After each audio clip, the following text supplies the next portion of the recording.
So we're working a lot with intimacy, this word that is thrown around a lot, and the way I'm communicating or meaning when I'm using that word is the experience of feeling felt and the experience of connection when two or more hearts are open and being present with self and other.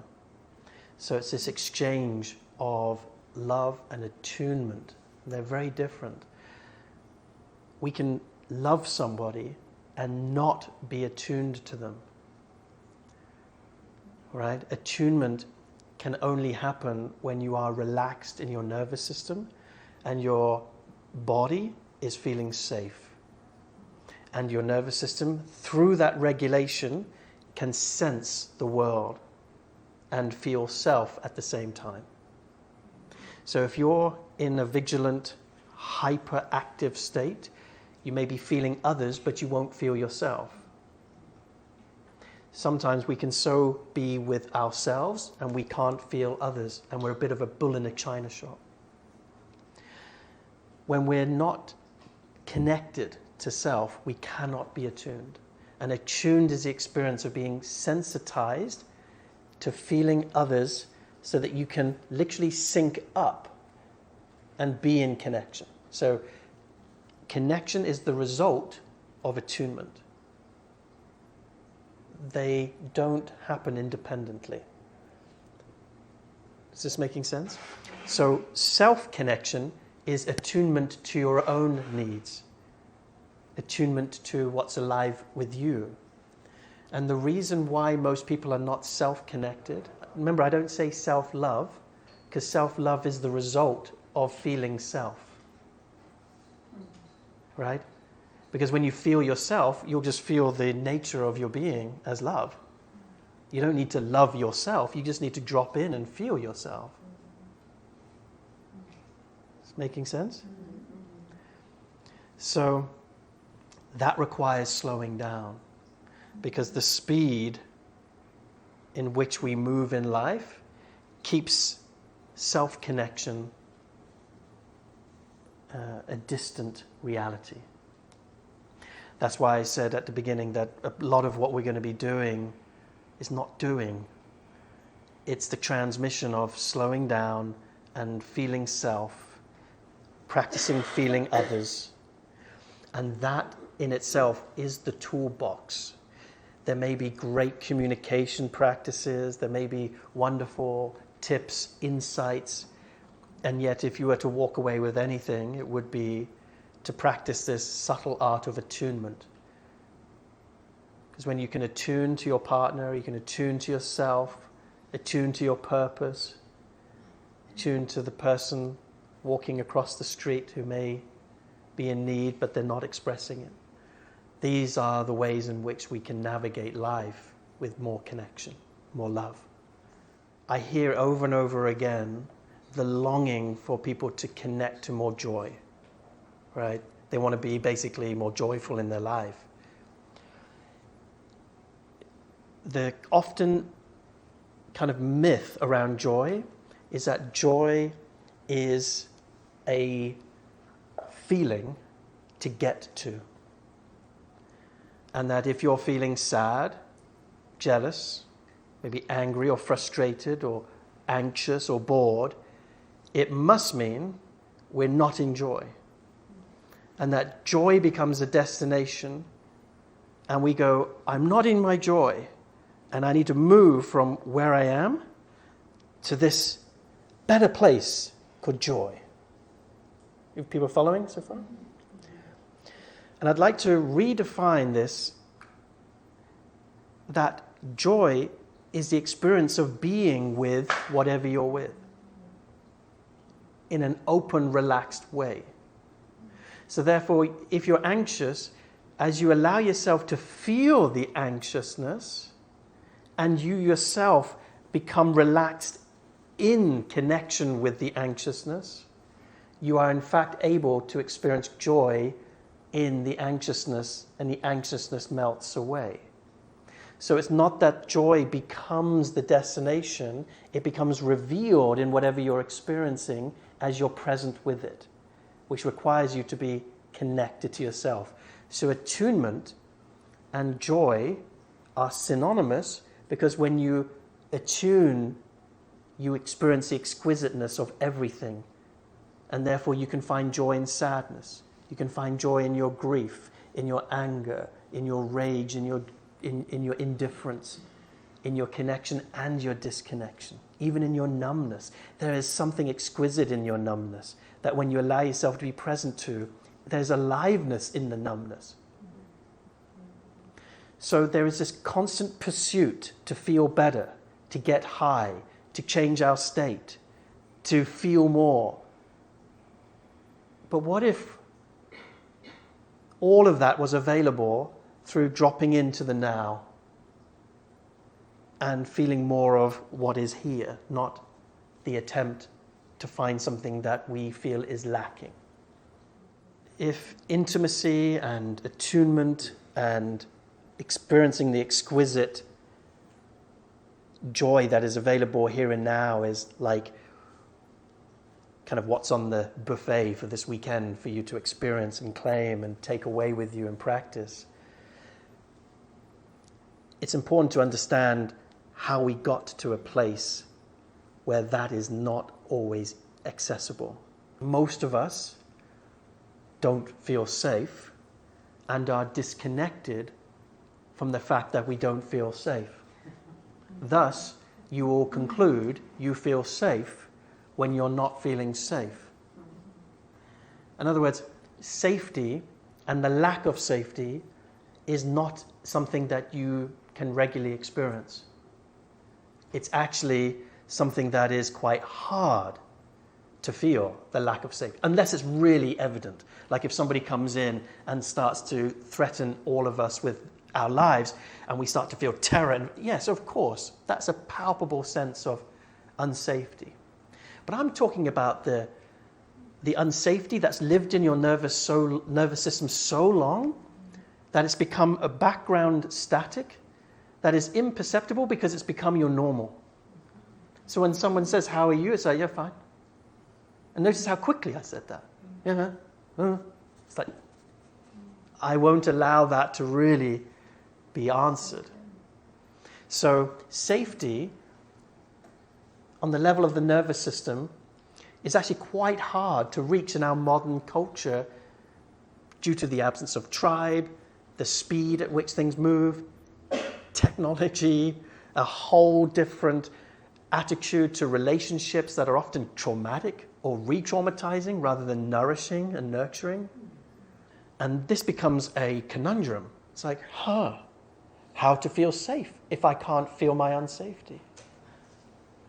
Well, that's why part of what we're doing here is for you to actually allow yourself to drop in and feel the subtle layers of defense that has been part of your life for maybe decades, that has prevented you from letting love in, letting others in, letting yourself in, letting yourself truly connect, right?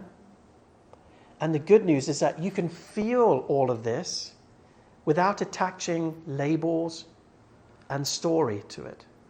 Because often, a lot of us have pain, and this pain has a story around it. Mum, dad, generational. It has words. It has, okay, this person did this at this age, and it happened to me, and because of that, this happened, and now I'm contracted here. And I'm not saying that is a bad thing to have a story about our pain, but after a while, that story becomes the thing, and you're no longer feeling yourself. You've become identified with the thing. Is this making sense? So one of the questions we ask during this weekend, a consciousness question, is what are you doing with your pain? Like, we have our pain and then we meet things that might be painful in the here and now. So, for example, you've got your old pain, the stuff that happened to you when you were young, that you carry with you to the now.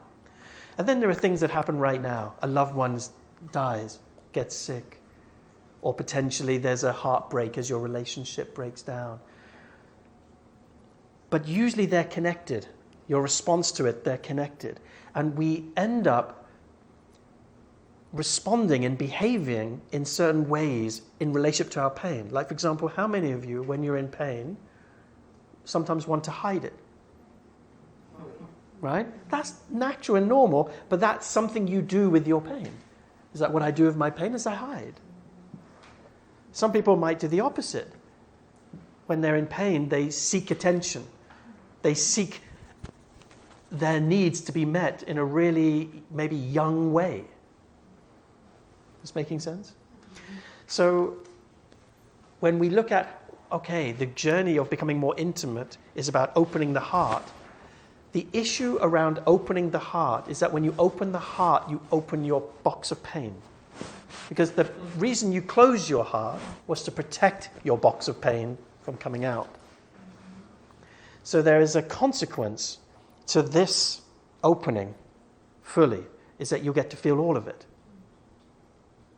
And that's not always something that people enjoy. So I'm just saying congratulations and thank you for the courage to come to a place like this. Because it doesn't matter how shiny I make the ads or the web page or I present the benefits. People's nervous systems know kind of what this is about. They're like, I'm going to have to feel shit I don't want to have to feel. Or, oh, I'm going to be confronted by things. I don't know. There's often something, and therefore, not everybody's ready for that. Few people show up to spaces like this. So thank you for daring. My father, God bless him, he's still alive. He's quite a softie today, but he wasn't always that way. When I was young, I've got an older brother. He was so good, behaved well. And so in contrast, I became the target. A lot of emotional tantrums. I'd break shit, break rules. I was kind of an alive, annoying little kid. And my dad didn't know how to be with that emotionality because he's kind of reserved and quite shut down. And unfortunately, he himself suffered abuse at the hands of his parents, witnessed a ton of domestic violence, ton of shouting and name calling, an environment which no child should really grow up in. There was even a time when my grandparents threw knives at each other, barely missed the dog, I heard. So my dad witnessed that, and of course he shut down and said, I am never going to be like that. So he witnessed my grandparents super volatile, and his response to that volatility was containment.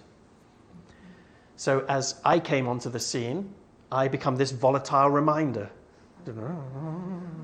And he doesn't know how to contain. So he contains, and then suddenly a little explosion of rage would come in my direction, usually in the form of he hits me, spanks me, or shouts, and it would be done in a short burst and then calm.